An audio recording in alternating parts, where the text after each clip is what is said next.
नमस्कार दोस्तों, आप सभी का स्वागत है इस वीडियो में।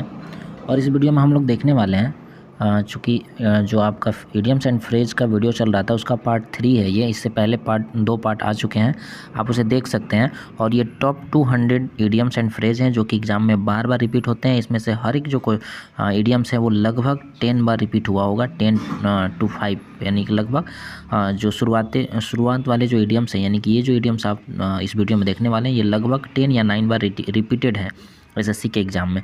तो ये एसएससी के एग्ज़ाम के लिए रामबाण है। आप इसे देख कर जाते हैं तो जिनका 11, 12 और 13 और 14 को जिनका एग्ज़ाम है उनके लिए काफ़ी ज़्यादा हेल्पफुल होगा। तो चलिए देर न करते हम लोग वीडियो को शुरू करते हैं। और साथ ही यदि आप पीछे के 2 पार्ट नहीं देखें तो उसे ज़रूर जाकर देखें। साथ में वन वर्ड सब्स्टिट्यूशन भी इस पे अपलोड है चैनल पे, तो आप उसे देख सकते हैं। और साथ ही यदि चैनल पे आप नए हैं तो मैं कहूँगा कि आप चैनल को सब्सक्राइब कर लीजिए, क्योंकि यहाँ से आपको हमेशा हेल्पफुल वीडियो ही मिलेंगे। तो चलिए देर न करते हम लोग वीडियो को शुरू करते हैं। पहला इडियम्स है हमारा फुल ऑफ बीन्स। इससे पहले हम 40 कर चुके हैं, तो पहला है हमारा 41 number full of beans. Beans जो होता है यह एक तरह से बीज होता है जो कि आप अक्सर मार्केट में देखते हैं जिसकी सब्जी भी बनती है। तो बीन्स जो होता है उसका यहाँ पे सीड से रिलेटेड है, ये सीड से। तो फुल ऑफ बीन्स का मतलब क्या होता है? सीड जो होता है वो क्या करता है, सीड को अगर हम ज़मीन के अंदर दबाएं तो उसमें एनर्जी स्टोर होती है। जैसे हम उसे ज़मीन के अंदर दबाते हैं उसमें से पौधा निकल जाता है, यानी कि उसकी एनर्जी जो होती है एक्सपेंड करती है और उसमें से पौधा निकल जाता है। तो बीन्स का मतलब है एनर्जी। फुल ऑफ बीन्स का मतलब हुआ पूरी तरह से एनर्जेटिक व्यक्ति, यानी कि लाइवली एंड एनर्जेटिक व्यक्ति। जो सीड होता है वो क्या होता है, एक तरह से लाइवली होता है, मतलब जीवित होता है। उसको जैसे हम ज़मीन में डालेंगे तो उससे क्या होगा, पौधा निकलेगा। तो फुल ऑफ एनर्जी हम इसे कह सकते हैं, या फिर लाइवली और एनर्जेटिक कह सकते हैं, यानी जोश से भरा हुआ। चलिए अगला हमारा इडियम्स है have an axe to grind. Have an axe to grind, axe यानी कि कुल्हाड़ी, और उसका उपयोग क्या करना, ग्राइंड करने के लिए, यानी कि एक तरह से कहें तो अपने स्वार्थ के लिए उपयोग करना। यानी कि कुल्हाड़ी क्या करना, कुल्हाड़ी से पेड़ काटना या फिर कोई और काम करना, यानी अपने स्वार्थ के लिए कोई काम करना। ठीक है, तो ये क्या हो जाएगा कि अपना उल्लू सीधा करना या फिर निजी स्वार्थ निकालना, यानी ये private interest to serve, have a selfish interest to have an ulterior motive. यानी क्या करना, अपना सेल्फिश इंटरेस्ट के लिए कोई काम करना, यानी कि कोई वस्तु को रखना। ठीक है, यानी अपना उल्लू सीधा करना। चलिए आगे देखते हैं। अगला क्वेश्चन है इन ए नट सेल।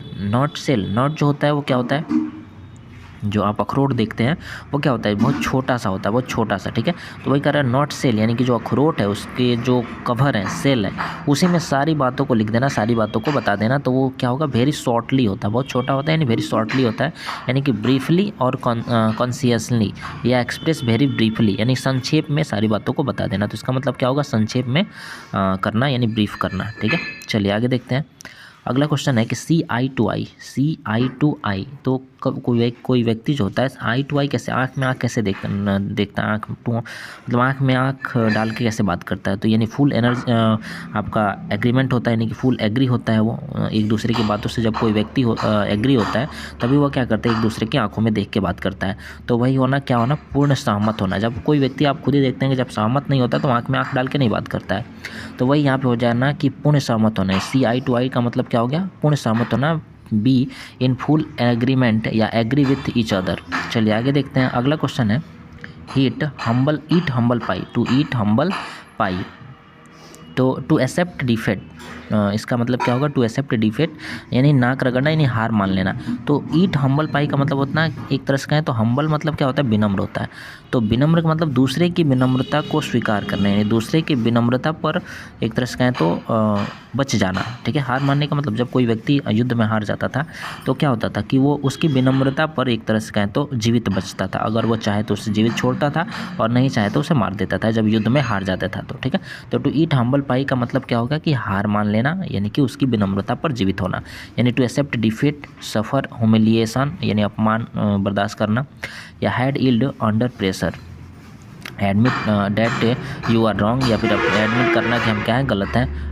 टू एपोलाइज हम्बली, या फिर क्या करना, क्षमा मांग लेना, विनम्रता से क्षमा मांग लेना। चलिए आगे देखते हैं। अगला क्वेश्चन है to get into hot water.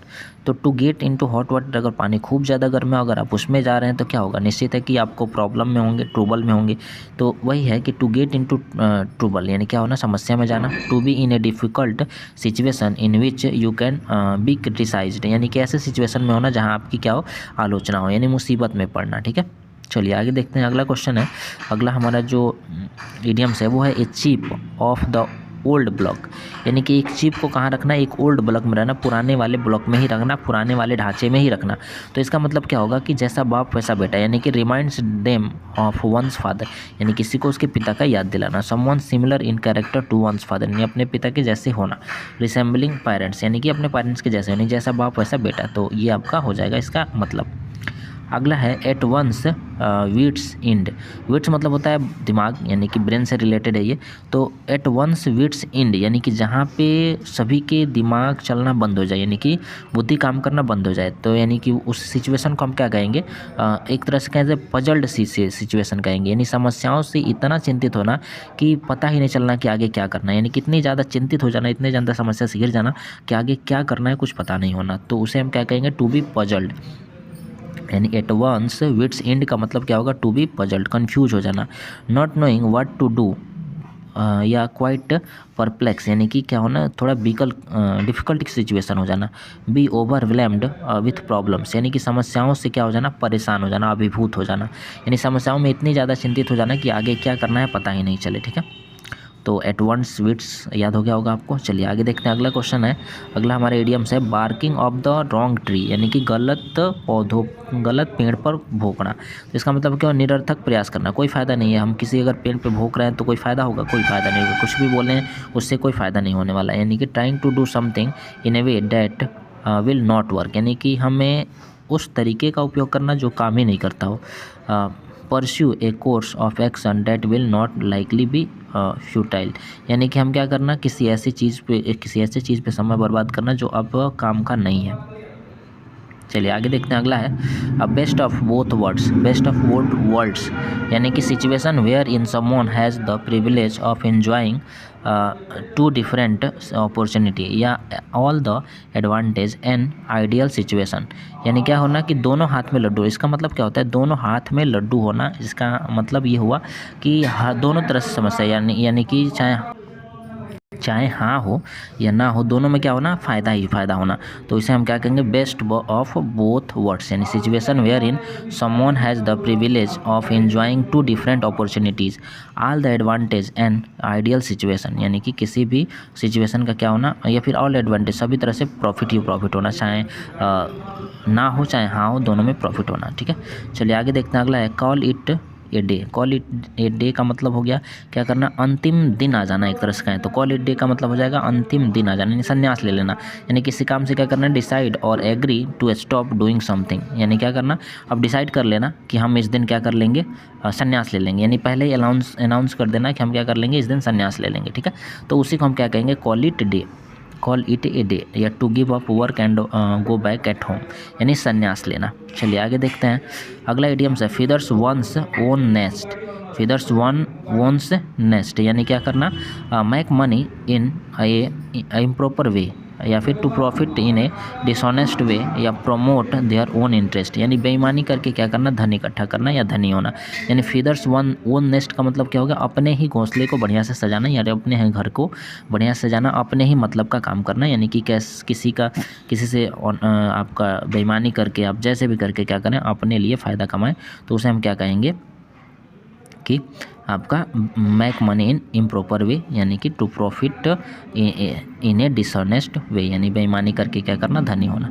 चलिए अगला हमारा इडियम्स है grease the palm. Grease the palm का मतलब क्या होगा कि पाम में, हथेली में क्या करना, ग्रीस लगाना, मतलब वही ब्राइब, यानी क्या करना, मुट्ठी गर्म करना, जिसे हम मुट्ठी गर्म करना कहते हैं। ठीक है, तो हम ग्रीस द पाम, यानी कि पाम को अगर हम क्या करेंगे, हथेली को अगर रगड़ेंगे तो उसमें क्या लगेगा, ग्रीस लगा के अगर मान चलिए रगड़ते हैं तो इससे क्या होगा कि मुट्ठी गर्म होगी। ठीक है, तो इसे आप रिलेट करिए, वैसे होगा नहीं लेकिन अगर आप रिलेट करते हैं तो उसका मतलब क्या होगा, ब्राइब, यानी मुट्ठी गर्म करना का मतलब क्या होगा, रिश्वत देना। ठीक है, चलिए आगे देखते हैं, अगला हमारा इडियम से hit the nail on the head, यानी क्या करना, हेड पर क्या करना, नेल से वार करना। तो अगर कोई व्यक्ति हेड पर नेल से वार करता है तो निश्चित है कि क्या हो जाएगा, व्यक्ति को ज़्यादा नुकसान होगा। यानी हेड पर अगर कहीं से भी वार होता है तो क्या होता है, ज़्यादा नुकसान होता है। यहाँ तक कि आप देखते हैं फाइटिंग वगैरह में क्या होता है, हेड पर मारना मना होता है, यानी कि उसको बहुत सेफ्टी से रखा जाता है, क्योंकि हेड एक ऐसा चीज़ है जहाँ पर अगर चोट लगेगा तो ज़्यादा नुकसान ही होगा। जैसे हम लोग अगर हम क्या करें, फ्री फायर वगैरह में देखें तो उसमें हम क्या देखते हैं, उसमें देखते हैं कि क्या होता है आपका ये हेडशॉट कहा जाता है, यानी कि ज़्यादा नुकसान होता है, एक ही गोली में आदमी मर जाता है, ठीक है। तो ऐसा वो आप उसमें देखते हैं। वैसे हम कहेंगे कि आप फ्री फायर वगैरह से इन सब गेमों से दूर ही रहें, ठीक है। तो इसे हम क्या कहते हैं, hit the nail on the head का मतलब होता है सटीक जवाब देना, यानी कि एक तरह से कहें तो वह क्या है, सटीक जवाब है। Say or do something exactly right, या to find exactly the right answer.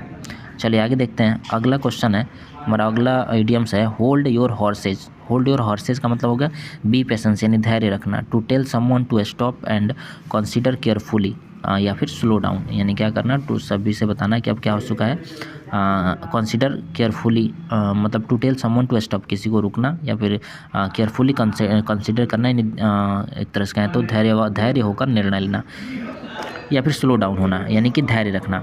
तो होल्ड योर हॉर्सेज, इसको रिलेट कीजिए। आपको पता है कि आदमी क्या कहते हैं कि आदमी का जो मन होता है वो एक तरह से कहें तो घोड़े के समान होता है, ठीक है, दौड़ते रहता है हमेशा। तो वही होल्ड योर हॉर्सेज का मतलब अपने घोड़े को लगाम दो, यानी रुको, तो वही मन को रुकाओ, तो उसे हम क्या कहेंगे, बी पेशेंस, यानी धैर्य रखना, ठीक है। चलिए आगे देखते हैं। अगला हमारा इडियम से इन ब्लैक एंड वाइट, यानी इन राइटिंग, लिखित रूप में। इन ब्लैक एंड वाइट का मतलब हो गया कि लिखित रूप में। अगर लिखित रूप में कोई व्यक्ति देता है तो जो पेज होता है वो क्या होता है, वाइट होता है, जो कलम होता है वो ब्लैक या ब्लू होता है, ठीक है। तो उसी को हम क्या कहेंगे, लिखित रूप कहेंगे। चलिए आगे देखते हैं। अगला हमारा इडियम्स है इन हाई स्पिरिट। इन हाई स्पिरिट का मतलब क्या होगा, फुल ऑफ होप एंड इंथुजिज्म, या फिर जॉयफुल, या फिर चीयरफुल। तो इन हाई स्पिरिट का मतलब ही क्या होता है, अंतर आत्मा होता है, ठीक है ना। यानी कि कोई व्यक्ति अगर अंदर से क्या है, हाई स्पिरिट पे है, यानी कि एकदम मोटिवेटेड है, तो उसे हम क्या कहेंगे, उत्साह से भरपूर कहेंगे, यानी कि full of hope and enthusiasm, ठीक है, या फिर जॉयफुल, या फिर चीयरफुल। चलिए आगे देखते हैं। अगला है raining cats and dogs. Raining cats and dogs का मतलब क्या होगा कि मूसलाधार बारिश होना, ये याद रखिएगा। रैनिंग कैट्स एंड डॉग्स का मतलब क्या होता है कि रैनिंग एक्सट्रीमली हैविली, यानी मूसलाधार बारिश होना। अगला हमारा इडियम्स है स्पीक एंड स्पेन। दोनों का मतलब होता है क्लीन, ठीक है ना, दोनों का मतलब क्या होता है, क्लीन ही होता है। तो यही हो जाएगा आपका, क्या हो जाएगा कि साफ़ सुथरा, एकदम क्लीन एंड टाइडी।